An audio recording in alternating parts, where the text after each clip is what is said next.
Vous souhaitez quand même un bon avenir? Je ne lui souhaite pas d'être Jeanne d'Arc, non. Salut, c'est Fabien et bienvenue à tous sauf ceux qui envoient des pucelles brûlées sur un bûcher à Rouen, soi-disant parce que c'est des hérétiques. Oui, elle porte des habits d'homme et puis elle entend des voix, c'est pas normal. Bon allez, c'est parti.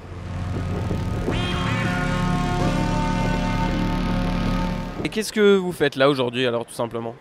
On est venu à l'événement pour voir Jean-Marie déposer la gerbe devant la statue de Jeanne d'Arc. C'est quand même un événement qu'on rate pas, quoi. Et puis Jean-Marie, là il arrive un petit peu sur la fin, donc c'est important de montrer aussi qu'on est là, quoi. Jean-Marie, Jean-Marie, Jean-Marie. Est-ce que vous pouvez me raconter un petit peu l'histoire de Jeanne d'Arc? Tout simplement, c'est la pucelle d'Orléans. C'est celle qui, au nom de Dieu, a libéré Orléans et qui a fait du roi le roi. C'est quelque chose d'incroyable. Et puis elle a eu les voix de Dieu, c'est la plus grande femme de France. Et puis, pour les féministes, parce que moi j'aime pas trop, je défends les femmes mais j'aime pas les féministes, c'est la preuve aussi qu'en France on peut glorifier une femme. Est-ce que tu penses qu'aujourd'hui on aurait besoin d'une nouvelle Jeanne d'Arc en France? Oui, mais bon, c'est pas demain la veille, en quelque sorte, hein, parce que bon, un homme ou une femme providentielle, on en a un par siècle et dans les bons siècles. Jeanne d'Arc ou Jean d'Arc, moi ça me va.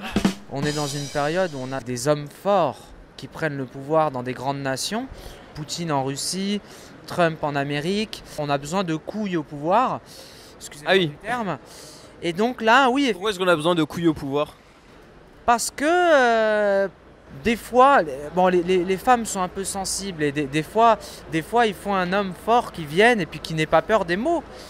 Salut président. Bon, président. Bonjour monsieur Le Pen, est-ce que vous pensez que votre nièce c'est la Jeanne d'Arc qu'il faut à la France pour la redresser? Elle a passé l'âge d'être Jeanne d'Arc. À son âge, Jeanne d'Arc était morte depuis déjà 200, plus de 3 ans même. Ou plus, non. Parce qu'elle a été élue à 22 ans et Jeanne est morte avant 20 ans. Mais vous lui souhaitez quand même un bon avenir? Je ne lui souhaite pas d'être Jeanne d'Arc, non. Qu'une seule Jeanne d'Arc, c'est pour ça que de 600 ans après, nous sommes là. La vie commence toujours demain, président. Alors est-ce que toi t'es militant Front National?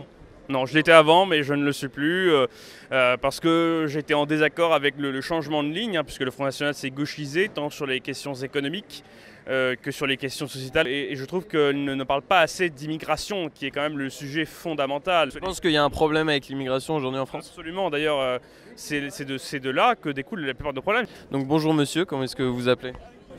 Maréchal. Maréchal? Oui. Très bien. C'est votre nom de famille? C'est mon nom de famille, oui. Oui, Oui, dans ma vie. Christian Maréchal, voilà. Très bien. Alors qu'est-ce que vous pensez du Front National sans Jean-Marie Le Pen?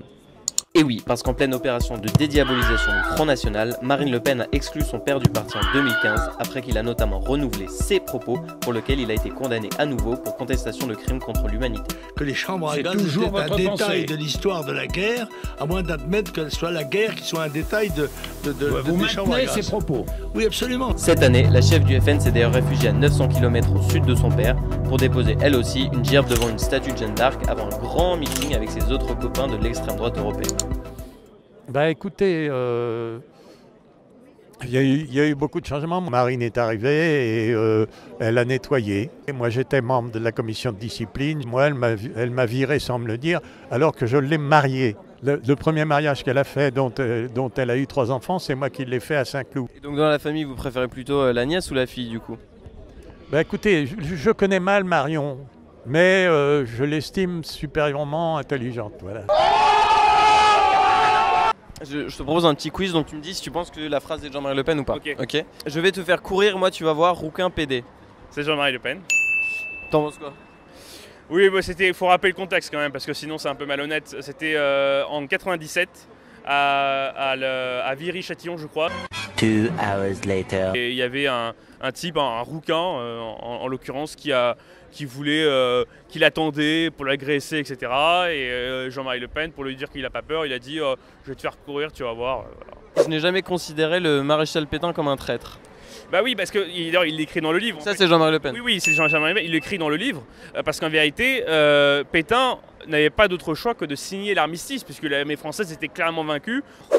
Alors toujours dans la même thématique, je ne dis pas que les chambres à gaz n'ont pas existé, je n'ai pas pu moi-même en voir, mais je crois que c'est un point de détail de l'histoire de la Deuxième Guerre mondiale. RTL Le Monde, 13 septembre 1987. Alors oui, Jean-Marie Le Pen s'est expliqué sur ses propos, et Jean-Marie Le Pen avait dit justement que le mot détail n'avait pas de connotation péjorative, dans le sens où détail, quand tu regardes la définition dans le dictionnaire, détail ça veut dire partie d'un tout, la partie 2. On peut dire également que c'est un chapitre, une partie de l'histoire de la Seconde Guerre mondiale.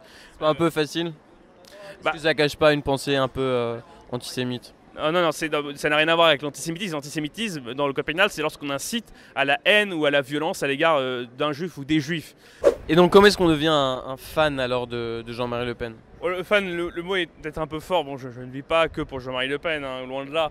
Mais c'est vrai que c'est quand même quelqu'un qui suscite l'intérêt. Voilà, c'est tout pour aujourd'hui. J'espère que ce nouvel épisode de Déclic et Déclac t'aura plu. Si c'est le cas, like la vidéo, partage-la, abonne-toi. Et on se dit à la semaine prochaine sur Déclic.